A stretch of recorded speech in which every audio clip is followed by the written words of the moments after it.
Un cavalier qui surgit hors de la nuit, couvrir l'aventure au galop.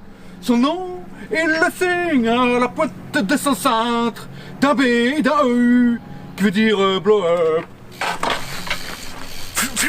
Blow up, blow up, blow up. Mais qu'est-ce que tu me fous encore? Mais c'est pas vrai!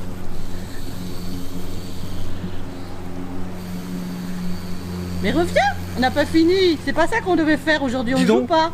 Tu viens plus aux soirées?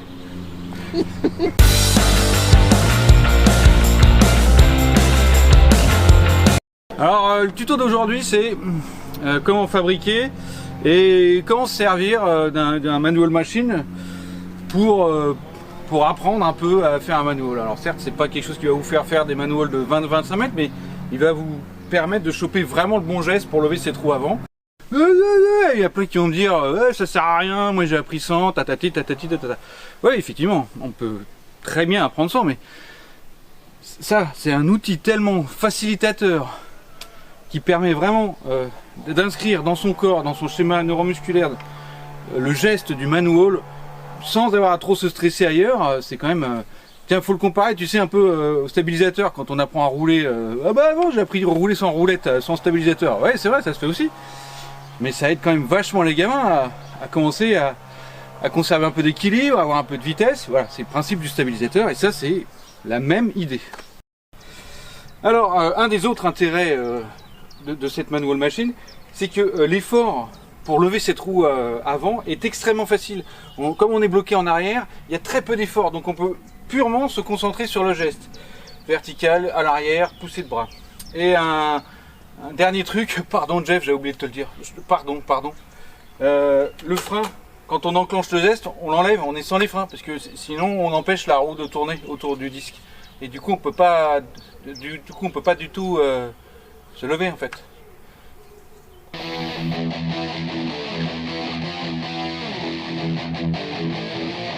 Bon alors comme c'est Gis qui l'a monté, bah je suis avec. Ouais, c'est original hein. Et alors bon, il y avait le choix, soit on en refaisait un tout neuf, mais comme je suis feignant, je me suis dit je vais le démonter. Du coup j'ai commencé à le démonter. Et puis le problème c'est que en fait j'ai mis de la colle. En fait quand tu dévisses ça enlève pas la colle. Ah bah Du coup bah, on va vous donner toutes les planches, toutes les mesures, tous les machins et puis un schéma pour le faire. Et on va remonter que le bout quoi, les ailettes. Du coup il y a une planche de sapin en 25 par 150. 25 l'épaisseur. 25 l'épaisseur. 25 mm. 25 mm. Je suis balèze moi. Et oui, je suis mécanicien, pas ébénistien. En gros 2,5 cm d'épaisseur sur 15 cm de largeur. Et on est sur une longueur de 2 mètres de façon à pouvoir accueillir un peu tout type de vélo. D'accord, donc on l'a coupé en 2 mètres. Et puis après la même planche, on en a fait deux morceaux de... Ouais, alors ça c'est des petites ailettes qui vont servir pour la stabilité. On a juste 40 de longueur, ça suffit largement. 2 x 40. 2 x 40. Bon alors après il y a... Et ça s'appelle comment alors, ça? Ça, en fin de compte, c'est justement le support pour la roue arrière. Ah c'est aussi c'est la même planche? C'est la même planche. Donc un troisième morceau qui fait combien? On est en 25 25 par 150 par 500. Par 500. En millimètres. Ok. Et après, ça c'est les supports, c'est du 7-3. 70-30. 70-30. Du tasseau quoi, hein, qui soit un peu solide. Et je pense que en prenant qu'un seul, j'avais dû me débrouiller. Donc là j'ai 1 mètre, 1 mètre, 2 mètres, et plus ces petits bouts là que j'ai dû couper. Voilà, il faut une longueur de 3 mètres pour tout faire. Alors j'en ai 4. 4 qui font 50 cm. Ouais. Et les deux que tu as coupés à 45 j'imagine? Ils sont dans une longueur maxi de 38. Mais ça on peut... tout dépend comment on veut mettre l'angle, mais là ça permet d'avoir... Et tu l'as mis à 45 toi au pif là? Ouais, c'est pas au pif, c'est entre 44 et 46 en fait, c'est à 45. Ouais, mais moi je le vois au pif. Voilà, bon bah au pif c'est 45. Après t'as fait quoi? Alors, eh ben, il faut faire ce support là, hein, qu'on a monté. Ouais.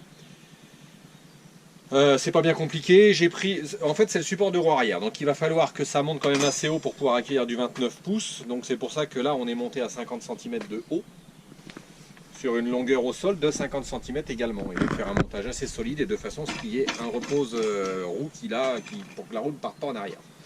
Avec 2 petites chutes qu'on a mis là, bien entendu, pareil pour que la roue n'avance pas et que ça soit bien calé, que ça tienne à l'intérieur.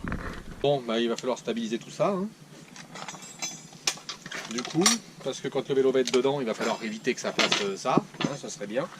Et pour que ce soit démontable, enfin en tout cas que ce soit rangé facilement dans un garage ou ailleurs, tout ça, ça va être sur charnière amovible de façon à pouvoir les ranger comme ceci. Ça c'est le spécifique Gis. Hein.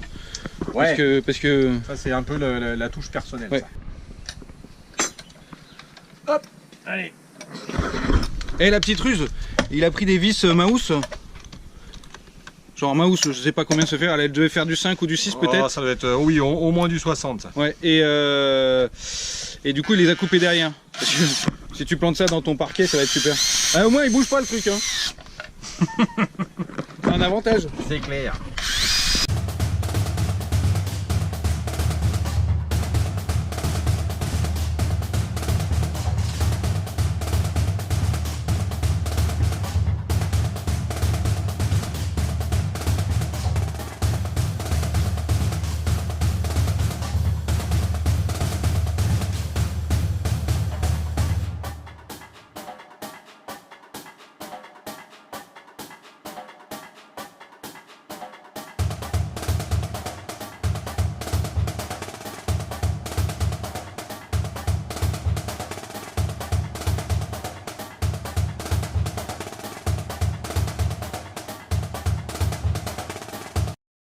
Yes. Et la petite touche supplémentaire qu'il a fait? Alors, ouais. Alors on pourrait croire que ça c'est pour le transporter. Mais en fait, pas du tout. Mais vous allez tout comprendre quand on va essayer sur le vélo et sans ça c'est pas compliqué, on est mort.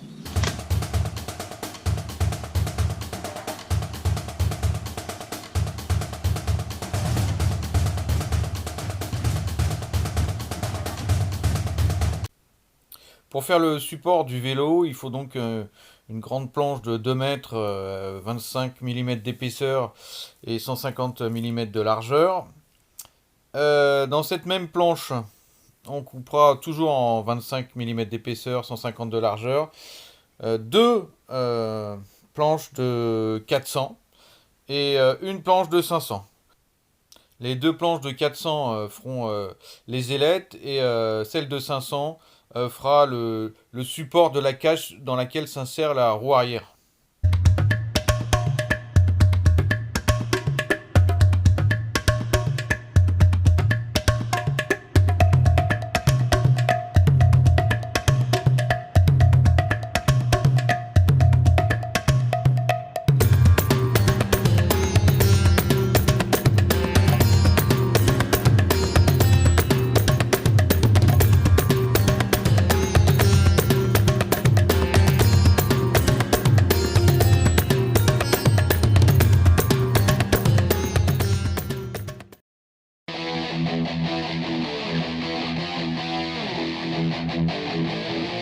Donc pour moi en étape 1, il faut le travailler avec la sangle. Ça, on enlève encore une fois un paramètre, celui du freinage en l'air. Donc on a l'exercice numéro 1, ça va être effectuer le bon geste, vertical vers l'arrière, pousser sur les bras et aller se plaquer uniquement avec la sangle. C'est la sangle qui te rattrape. Donc du coup, tu la mets à la bonne hauteur tout de suite, hein, parce que si tu la mets trop loin et que tu termines dans le mur, t'as l'air d'un con quoi.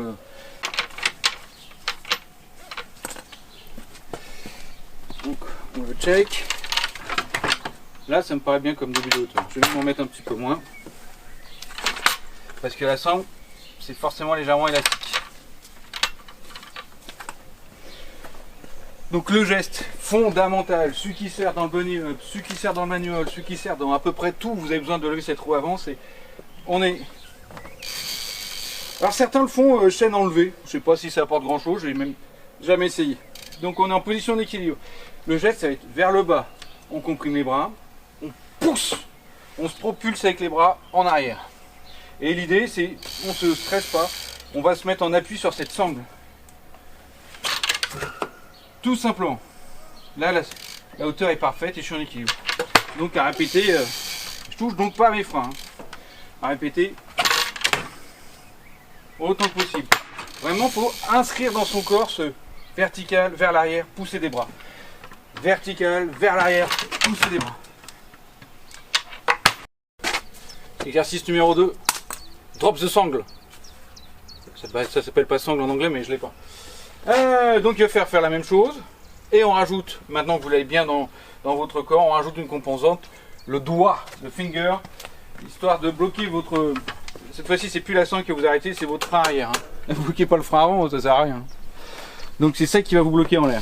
Et vous vous bloquez grâce à ça. Donc la même chose, le geste vertical, et c'est ton frein arrière qui te bloque. Voilà, je suis frein arrière complètement bloqué. C'est ça qui me tient en équilibre. Et un peu moins. Et vous essayez d'obtenir la même hauteur qu'avec la sangle. Vers le bas, poussez le frein.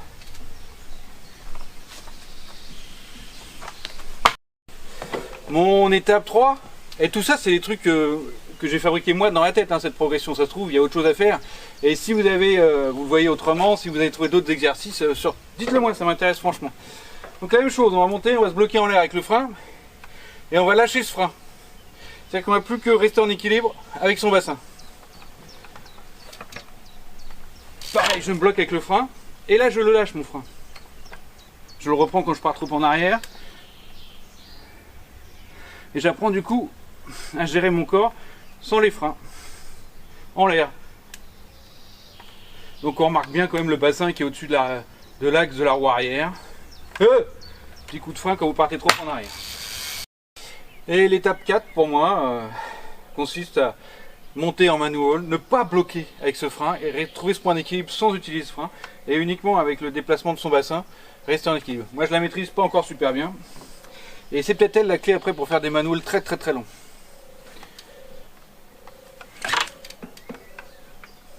Ah bah si, je viens de le faire. Bon. Bon, je vais peut-être faire un jour des manuals très longs. Voilà, donc ce tuto sur comment fabriquer et comment se servir, avoir une petite progression, quelques exercices pour utiliser cette manual machine. Ouais, c'est indispensable dans ma vie. Alors bon, tu vois, si tu es dans le business de sauver le monde, si tu es un Avenger, construire une manual machine, c'est pas une priorité. Pareil, si c'est toi qui as décidé de résoudre la faim dans le monde, pas tout de suite. Fait que les gens ils crèvent un peu moins la dalle. Bon, enfin bon. Mais si tu es un peu un biker pépère qui aimerait beaucoup apprendre ce geste de manual, je le conseille fortement cette manual machine. Ça prend c'est quelques bouts de planche, ça coûte pas super cher, ça prend pas beaucoup de temps à construire et ça permet vraiment d'assimiler ce geste, de l'inscrire dans son corps et de pouvoir le ressortir à n'importe quel moment.